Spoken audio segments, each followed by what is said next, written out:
High guys, welcome back to our channel Riya Shubho. তোমরা সবাই কেমন আছো? আমি তো ভালো আছি। আর সকাল সকাল ঘুম থেকে উঠেই পোলাও আর মাংস নিয়ে বসে পড়েছি। আগের দিন রাত্রে অল্প একটু খেয়েছিলাম আর অনেকটাই বেঁচেছিল, তো তাই আমি, বোন, সোনু সবাই মিলে টিফিনটা করে ফেললাম। আর টিফিনটা করে টোরে নিয়েই চলে এসেছি বাইরে। দেখছি বোন আর কি বাড়ি চলে যাবে, তো ওইখান থেকে ও সোজা স্কুলে যাবে, তার আগে একটু বাড়িতে যাবে। আর মা সেই জন্য কিছু সবজি ওকে কেটে তুলে দিচ্ছে। তো এখন মা ঢ্যাঁড়স তুলছিল। আর এই যে দেখো বোন এখানে বসেছে। এই যে আমাদের গাছের নোটে ডাঁটা, তো নোটের শাক আর কি, এরকম ডাঁটা হয়ে গিয়েছে মোটা মোটা। তো বোন এগুলো কেটে সাইজ করে গুছিয়ে নেবে। আর এখান থেকে কিছু কিছু আমাকেও দেওয়া হবে। তো আমি বললাম আমি নোটে শাক খাবো না, যেহেতু আমাদের বাড়িতে মানে আমার শাশুড়ি মা নোটে শাক ফেলেছে, এরকম বড় বড়ই হয়েছে, তাই আমি আর নিলাম না। আর এখন আমি প্লাস্টিক নিয়ে বেরিয়ে পড়েছি। এই যে তোমরা কে কে এই ফলটার নাম জানো একটু আমাকে কমেন্ট করে জানিও। তো আশা করছি অনেকেই জানো। একটা শর্ট ভিডিওতে তোমাদের সাথে শেয়ার করেছিলাম, সেখানে তোমরা অনেকেই নাম বলেছো। তো আমি এই ফলটা নিয়ে যাচ্ছি, চাটনি খাবো কি টক খাবো কি খাবো আমি জানি না, তুলে নিয়ে যাচ্ছি, যা মন চায় তাই করে খাবো।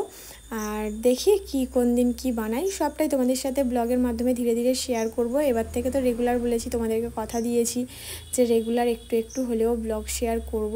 কি বলো তো, সময় করে উঠতে পারি না, মানে আমিও তো একটা মানুষ না, সারাদিন কাজ কর্ম বাচ্চা সামলে, তো সেইভাবে সময় হয়ে ওঠে না। আর এই যে দেখো, এই যে আমি নিয়ে চলে এসেছি, নিয়ে আসার পর মাম্মাম এটা নিয়ে ও খেলা করবে। তো ও দেখো ওপর থেকে দেখে হলো না, ও ভেতরে হাত ঢুকিয়ে আর কি দেখছিল। আর তারপর আমি ঘরে এসে একটু শুয়ে পড়েছিলাম। বাপের বাড়িতে এলে কীরকম একটা ক্লান্তি ক্লান্তি ভাব। আর এই যে আমি শুয়ে পড়তে সোনা পাপা স্কুলে চলে যাবে, তো তার আগে আমাকে একটু আদর করে নিল। আর এদিকে ওকে আমি আদর করছি দেখে আমার মাম্মাম চলে গেছে দেখো ওর মাম্মামের কোলে, মানে আমার বোনের কোলে। তো আমার মাম্মাম কিন্তু যত বড় হচ্ছে একটু হিংসুটে হিংসুটে হয়ে যাচ্ছে জানো। আর এই যে এখন আমরা যাচ্ছি ঝিঙে বাগানে। তো তোমরা যে ঝিঙে গাছগুলোকে দেখেছিলে আমি ভাড়া বাঁধছিলাম আর তোমাদেরকে দেখাচ্ছিলাম এই রাস্তাটার অবস্থা কি ভেঙে গিয়েছে। আর যে ঝিঙে গাছ যেটা আর কি বলছিলাম, ঝিঙে গাছগুলো দেখেছিলে ভাড়ায় তুলছিলাম আমি, মা, ওদিকে তোমাদের দাদাভাইও কিছু কাজ করেছিল আর বাবাও করেছিল, সেগুলো তোমাদের সাথে শেয়ার করিনি। তো যাই হোক, ও হেল্প করে এখানে এলে টুকটাক কাজকর্ম, মানে কাজকর্ম বলতে গেলে এই গাছপালা নিয়ে আর কি, যা যা করণীয় সেই সমস্ত কিছু করে। আর যেটা বলতে গিয়ে ভুলেই যাচ্ছি, যে গাছগুলো তোমরা দেখেছিলে এত ছোট ছোট, আজকে দেখো কি বড় বড় হয়ে গিয়েছে। আর কিছু কিছু গাছ না মরে গিয়েছে সাইডে, কেন জানি না মরে গিয়েছে। তো একদম খারাপ লাগছে, কষ্ট হচ্ছে, এত কষ্ট করে করা বাগান। আর এই দিকে দেখো ঝিঙেগুলো ধরেছে, দেখলে তো কত সুন্দর। আর আমার মাম্মাম দেখো ঝিঙে নিয়ে মানে ও তুলবে এরকম একটা ব্যাপার। তো এই যে দেখো মা এদিকে ঝিঙে কাটছে, আমি নিয়ে যাব বলে। বোনের ঝিঙে আর কি বাবা তুলে রেখে দিয়ে গিয়েছিল, আজকে পাইকারি গিয়েছে, ওখান থেকে বোনকে দিয়ে দিয়েছে। আর আমাকে যেটা আর কি দেবে সেই ঝিঙেটা একটু বেলায় আর কি তোলা হচ্ছে। আর আমার মাম্মাম খালি দেখছে কোনটা ও তুলবে, ও ছিঁড়ে নেবে। আর এই যে দেখো ঝিঙে তুলতে তুলতেই দেখছি বোনরা বেরিয়ে পড়েছে, আমার সোনা পাপার স্কুল ড্রেস এটা। আর বোন আগে বললাম তো বাড়িতে যাবে, ব্যাগপত্র রেখে তারপরে যাবে স্কুলেতে। আর আমি ওদিকে বোনকে কিছু একটা বলছিলাম সাবধানে যাওয়ার কথা। আর আমার সোনা পাপা দেখো, ও না খুব মন খারাপ করে যেন আমি চলে আসলে আর না যদি থাকি, ওর জন্য না মানে আমি যেখানে সেখানে দেখাও করতে পারি না, ওর এই কান্নার জন্য খুব কান্নাকাটি করে। আর এই যে মা ওকে তুলে দিতে যাচ্ছে গাড়িতে। আর ঠিক যখনই মা সোনা পাপাকে নিয়ে গাড়িতে তুলে দিতে গেল, তখন আমার মাম্মামের বায়না শুরু হয়ে গেল। ও দাদা দাদা করে কতটা বায়না করছে, চলো তোমরা নিজেরাই দেখে নাও ও কি বলছে। কি হ্যাঁ কি হয়েছে মা? যা কি হয়েছে? দাদা চলে গেল, মন খারাপ করছে তোমার? দাদা চলে গেল, আচ্ছা দাদাকে একটা হাম্পা ছুঁড়ে দিয়ে দাও তো, হাম দিয়ে দাও, দাদাকে একটা হাম দিয়ে দাও। ওদিকে চলে যাচ্ছে, তুমি ডাকো দাদাকে, ডাকো দাদা মা। মন খারাপ করে না, দাদা আমাদের বাড়িতে যাবে, হ্যাঁ চলো আমরা বাড়ি যাই। ও দাদা চলে যাচ্ছে, মন খারাপ করছে, চলো। মামামের মন খারাপ করছে, আচ্ছা চলো। দেখলে তো তোমরা, আমার মাম্মামেরও কিন্তু মন খারাপ করে। এত ছোট হলে কি হবে, ওর মধ্যে সেই সেন্সটা চলে এসছে, আর সেই দুঃখে মাম্মাম একটা কলা খেয়ে নিচ্ছে। কি আর করবে। এই যে দেখো, মা এখানে আমাকে কলা দিল এটা বাড়িতে নিয়ে যাওয়ার জন্য। তোমাদের দাদাভাই যেহেতু আসেনি, তো সেই জন্য কলা আর দিয়েছে দুটো আম। আমগুলো কি বলবো, মনে হয় এক একটারই ওজন 500 করে, এত বড় বড় আম। আর এর সাথে আরও একটা ছোটো মতন আম দিয়েছিল, সেটা আর তোমাদেরকে দেখানো হয়নি। তো যাই হোক, চলো আম আর কলাটা আমি প্লাস্টিকের মধ্যে ঢুকিয়ে নিই। আর এটা একটু ওপরের দিকে নিতে হবে, না হলে আম বলো কলা বলো সব থেঁতলে যেতে পারে, আর থেঁতলে গেলে তো অসুবিধা হয়ে যাবে। তো যাই হোক, চলো আমার ব্যাগপত্র টুকটাক করে গুছিয়ে নিয়ে তারপর দেখা হবে। আর এই যে মা এখন চলে গেছে কলমি শাক তুলতে। আর বৃষ্টি পড়ছে, তোমরা বুঝতে পারছো কি না জানি না, দেখো টিপ টিপ করে দেখো বৃষ্টি পড়ছে। আর মাকে আমি বলেছিলাম, মা এখানে কলমি শাক হবে কি?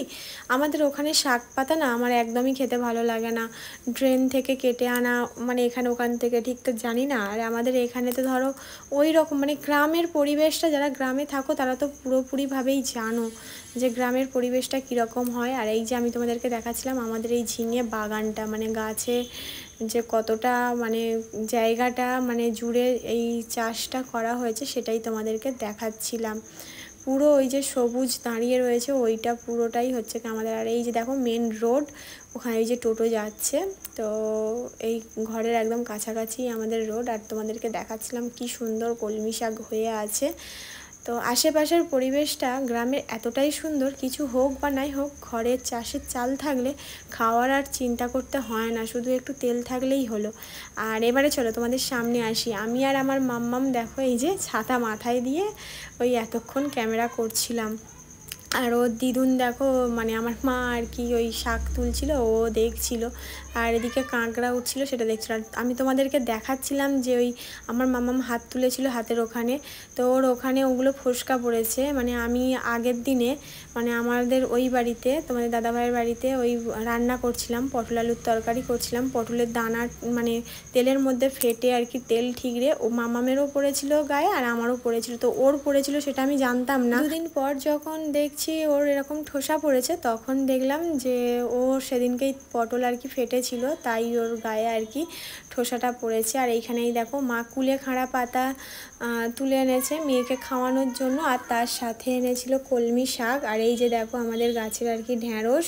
তো এখানে এই যা যা দেখছো এগুলো আমি নিয়ে যাব। আর এই যে গরম চা, যেটা আর কি তোমাদেরকে বলেছিলাম নামটা বলার জন্য। আর এই যে পুঁই শাক একদম অল্প করেই নিয়েছি, কারণ অল্প মানে পুঁই শাক জিনিসটা যেহেতু অ্যাসিড হয়, গ্যাস হয়, তো অল্প করেই খাবার। এই যে দেখো এখন আমার মাম্মাম দেখো একা একা দোলনা থেকে নামলো, তো ঠাম্মা অবশ্যই ওকে ধরেছিল। আর বাবা এদিকে মাছ এনেছিল আর তার সাথে এনেছিল কাঁকড়া।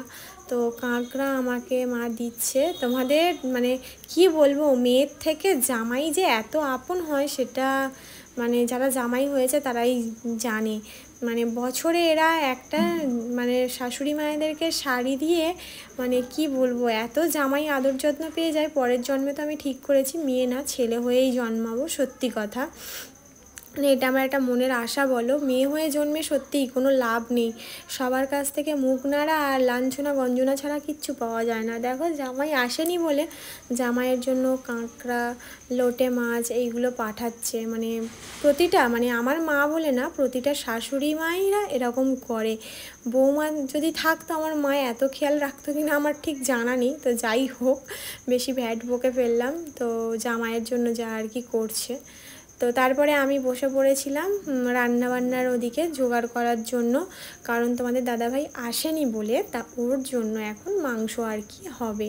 তো যে চিকেনটা ফ্রিজে রাখা ছিল সেটাই হবে, আর আমিও নিয়ে যাব, আর তার সাথে মা একটু বোনকেও দেবে। তো এই যে দেখো মানে 2:10 আর কি হয়ে গিয়েছে, আর এদিকে শুরু হয়েছে বৃষ্টি। কি বৃষ্টি হওয়া হচ্ছে, আমি তো ভাবতেই পারছিলাম না যে আমি বাড়িতে যেতে পারবো কি না।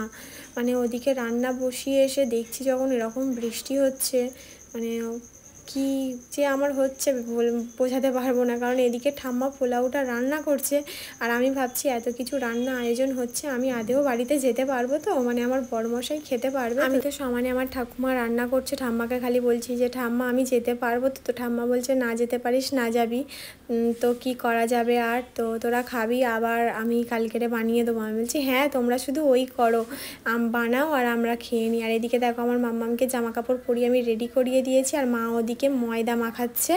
তো আমি মাকে বলেছিলাম যে আমি পোলাও খাবো না, তো সেই জন্য মা বললো তাহলে তোর জন্য পরোটা করে দিই, তো তুই পরোটা দিয়ে মাংস খাবি। তো আমি বললাম আমি তেলেরও কিছু খাবো না, আমার ভালোই লাগছে না তেলের জিনিস খেতে। তো যাই হোক মা রুটি করছিল আর এদিকে আমার মাম্মাম ওর মামার বাড়িতে একটু দোল দোল খেয়ে নিল। আর এদিকে দেখো রান্নাবান্নাগুলো কমপ্লিট। তো এই যে পোলাওটা হয়ে গিয়েছে, মশলাগুলো এক সাইড হয়ে গিয়েছে, তো এইটা ঠাম্মা এখন মেশাবে, সব কিছু ভালো করে মিশিয়ে নিয়ে তারপর আমাদের মানে টিফিন বক্সগুলো আর কি ভরা হবে। এখানে বললাম তো বোনকেও দেওয়া হবে আর আমিও নেবো, আর একটু বাবার জন্য থাকবে। তো মায়েরা আর খাবে না কেউ, তো বললো তোরা দু বোনে নিয়ে যা আর বাবার জন্য একটু রেখে যা। তো তাই হবে। আর এই যে এদিকে আমার মেয়ের জন্য দুধ সুজি বানিয়েছে, আর এই যে এই রুটিগুলো এখান থেকে আমি ঠিক করেছি 5টা রুটি আমি নেবো। তোমাদের দাদাভাই টিফিনে এসে 2টো খাবে আর আমি 3টে রাতে খাবো। আর এই যে দেখো কি বলবো, এখনও এইসব মানে সেটাই ভেবেই হয়ে যাচ্ছে, মানে আমি আর কি হয়ে যাচ্ছি। তো ওখানে ছিল ঘুঁটে, শুকনো লঙ্কা আর লবণ, আর এখানে এই যে দেখো পোলাও মাংস সমস্ত কিছু দিয়ে দিয়েছে, একটাই আমার মেয়ের খাবার, আর রুটিও দিয়েছে। আর এই যে এটাই ছিল পায়েস, এটা আর কি বাবার বার্থডে উপলক্ষে যে পায়েসটা করা হয়েছিল সেটা তোমাদের দাদাভাইয়ের জন্য আর কি দিয়ে দিয়েছে। তো চলো এবার ব্যাগপত্র গুছোনো যাক। তো এই যে দেখো আমি এদিকে মানে ঝিঙেটা আর কি মা লাস্টে আর কি এনেছিল, সব সবজি গোছানো হয়ে গেছে, এবারে আমি এক এক করে ঝিঙেগুলোকে ঢুকিয়ে নিচ্ছি। ঝিঙে এনেছিল আবার তার সাথে এনেছে কুদরি।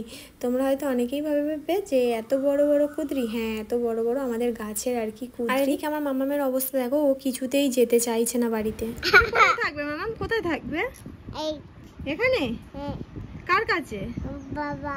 বাবা তো থাকবে না, আমিও থাকবো না। কার কাছে থাকবে? বাবা। বাবা নেই, আমরা ঘরে চলে যাচ্ছি।